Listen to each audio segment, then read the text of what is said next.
plus en plus de monde me demande comment est-ce que je reste au courant des news IA. Alors, je suis extrêmement loin d'être un expert IA, je suis très très loin d'en utiliser, ou en tout cas de l'utilisation maximum, ou de tout connaître, ou de quoi que ce soit. Mais par contre, je l'intègre, je me tiens ultra au courant de ce qui se fait. J'étais parmi les premiers à utiliser les OpenClaw, les Claude, etc. Enfin, en tout cas, j'ai parmi les premiers, non. Mais en tout cas, j'étais assez tôt sur la courbe d'utilisation, c'est ça que je veux dire. Euh, et je l'utilise vraiment dans mon quotidien. C'est-à-dire que Claude, OpenClaw, tous ces outils-là, je les utilise beaucoup, de plus en plus, et j'essaie de rester au courant. Alors, comment est-ce que je me tiens au courant, justement, de ces news IA?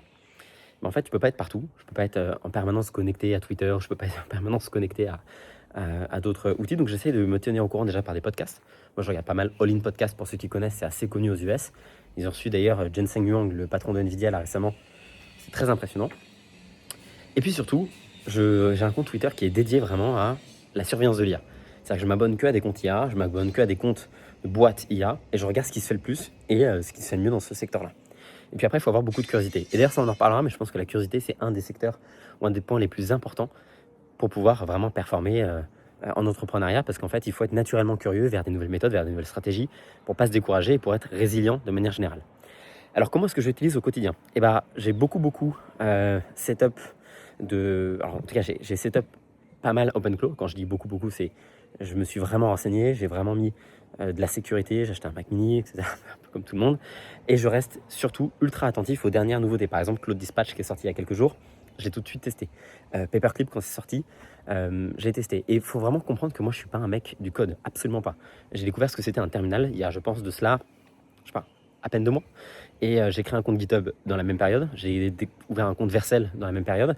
Et tout de suite, j'ai essayé de payer des mecs en one-one pour comprendre un petit peu comment est-ce qu'ils faisaient, comment est-ce qu'ils utilisaient, quels étaient les points avec les plus hauts leviers. Pardon. Et surtout, j'ai recruté un assistant technique qui nous a bâti un SaaS qui s'appelle Sonar, pour les clients de l'écosystème, pour les aider à traquer leurs chiffres. Et donc de pouvoir rendre ça le plus propriétaire possible, entre guillemets, le plus modifiable possible.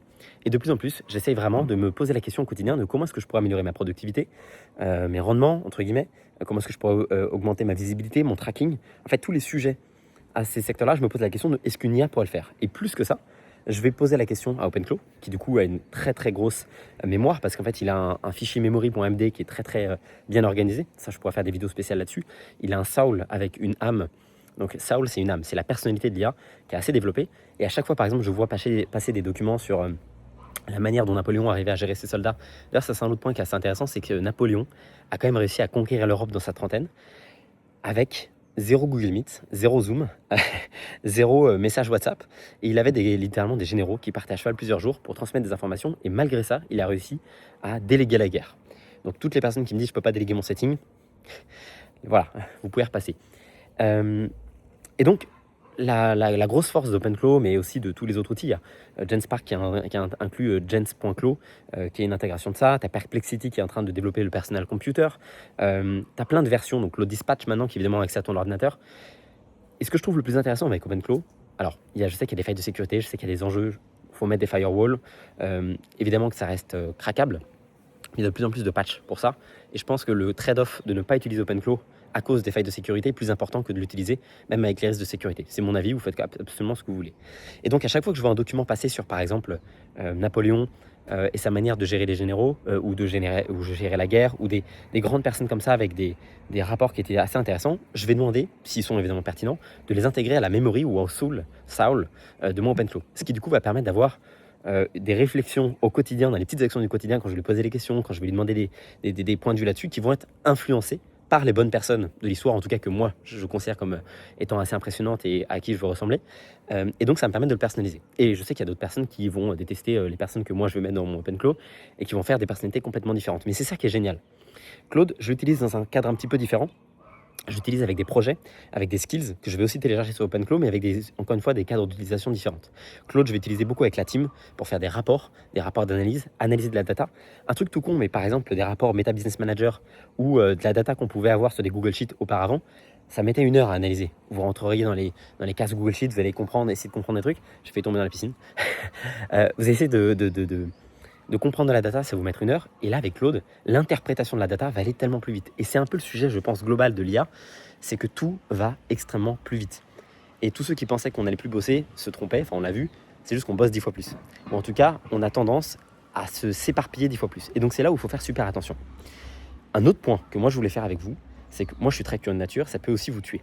C'est quand vous lancez 10 000 trucs en parallèle, que vous êtes ultra curieux, en fait, vous passez pas votre temps à faire ce qui est le plus important pour votre business, c'est-à-dire vendre. À la fin de la journée, ce qui va faire votre chiffre d'affaires et ce qui va être le plus important pour vous, c'est la vente. C'est la collecte de cash sur votre compte en banque. Enfin voilà, factuellement, c'est ce qui... Vous pouvez faire 10 000 vues en story, 10 000 vues sur YouTube dans la même journée, vous pouvez générer 10 000 prospects. Si vous ne vendez pas, vous avez échoué. Alors, je sais qu'il y a des boîtes qui vont avoir d'autres objectifs à plus long terme, etc. Machin, je comprends bien, mais à la fin de la journée, encore une fois, ce qui compte pour l'entrepreneur comme métrique, il y a plein d'autres métriques qui comptent, mais à la fin, ce qui va marquer un but, c'est juste la vente. Ok ? Fondamentalement, c'est ça. C'est ça qui va vous permettre de réinvestir votre profit, de payer vos équipes. Les vues, les leads et les opt-ins, ça ne paye pas vos factures. Donc, à la fin de la journée, c'est quand même ça. Et je pourrais vous en reparler de tous les outils qu'on utilise, mais globalement, il faut rester dans cet axe-là. C'est bien d'être curieux, mais comment est-ce que je fais pour mettre les outils à la disposition de mon business et à l'objectif, en tout cas servir mes objectifs précis. Donc c'est pour ça il y a aussi un vrai choix maintenant, qui est un choix de décision, plus qu'avant encore, sur quel est le 20-80 de mes actions et comment est-ce que je peux faire 10 fois plus de 20-80 de mes actions au lieu d'essayer de faire plus d'actions. Ça, c'est un autre truc. Parce que vous pouvez faire, en fait, vous pouvez vous mettre à être designer, vous pouvez vous mettre à être développeur, vous pouvez vous mettre à faire plein de choses. Est-ce que ça apporte vraiment de la valeur ajoutée à votre activité actuellement, à l'instant T, par rapport à vos concurrents, par rapport à votre marché? Pas forcément. Et donc, ce qui est intéressant, c'est d'essayer d'identifier le plus rapidement possible avec ces outils d'analyse quelles sont vos contraintes les plus prioritaires et de mettre 10 fois plus d'énergie là-dessus et donc pour mettre 10 fois moins de temps à les résoudre en fait. Parce que le jeu de business, c'est un jeu de contraintes. Donc, je vous invite vraiment à vous renseigner à ces sujets-là, à regarder des podcasts aux US, à les regarder. Je sais que Alex Finn, donc Alex Finn 2N, FI 2N, a vraiment maxé l'utilisation d'OpenClaw. Il a fait carrément tourner en local sur des Mac Pro. C'est ça, il a fait tourner en local avec des agents, enfin voilà, c'est vraiment génial. L'utilisation des agents autonomes aussi, c'est vraiment super intéressant. Moi, j'ai des agents pour un petit peu tout. Alors, un petit peu tout dans mon secteur d'activité, pour faire de la recherche de la veille concurrentielle, pour faire des scans sur Slack, par exemple, pour me faire des rapports. Si j'ai des consultants qui mettent trop de temps à répondre, j'ai des alertes, plus de 2 heures, plus de 3 heures, plus de 4 heures, etc. Et ça me permet de surveiller avec un œil vraiment omniprésent ce qui se fait à l'intérieur de mon activité. Ce qui, auparavant, n'était pas forcément le cas. Pareil, absolument, apparemment, Mark Zuckerberg vient de mettre un agent pour essayer de mieux comprendre les données et les datas de sa boîte. Alors, un agent, en réalité, c'est un algorithme. En 2019, on n'appelait pas ça un agent IA, on appelait ça un algorithme.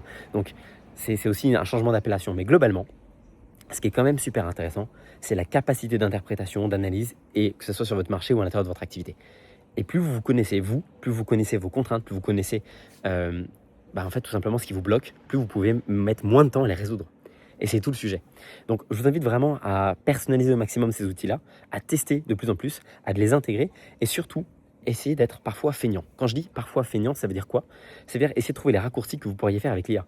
Et ça va vous permettre de think outside of the box, de sortir un petit peu de votre modèle de pensée actuel en disant comment est-ce que je pourrais faire pour essayer de gagner beaucoup plus de temps sur cette activité avec une manière que je ne l'ai jamais encore fait. Si j'étais vraiment un feignant, qu'est-ce que je pourrais essayer de faire? Et bien en fait, en faisant ça, j'ai réfléchi à mon utilisation d'OpenClaw. Et je vais me demander, tiens, est-ce que tu es capable de te connecter à ce compte-là, par exemple sur cette application-là, par exemple sur Lovable, et de cliquer toi-même sur les boutons pour me proposer quelque chose avec un lead magnet, parce qu'un lead magnet que j'ai déjà préparé, pour le mettre en avant sur une landing page, c'est ça que je veux dire, pour créer la landing page. Il était capable de le faire. Et donc, il y a des fois où vous allez, en fait, débloquer, avoir des switches, avoir des déclics sur l'utilisation de vos agents ou de vos outils qu'il faut faire régulièrement.